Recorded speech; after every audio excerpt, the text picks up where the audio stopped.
कार्यक्रम गांव चिनोड़ी में हुआ है।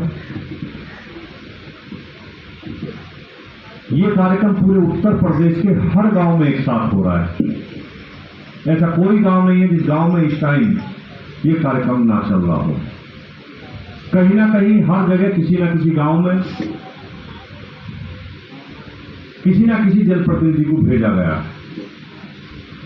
और जनप्रतिनिधि ऐसा नहीं कि केवल भारतीय जनता पार्टी के भेजे गए हों, जो दूसरी पार्टियों के लोग हैं। सरकार की तरफ से उन्हें भी लेटर भेजा गया कि आप इस योजना के तहत गांव के लोगों को लाभ मिले और आप वहां पहुंचे। ये अलग विषय है कि वो इस अच्छी योजना को शुरू करने के लिए आना नहीं चाहते।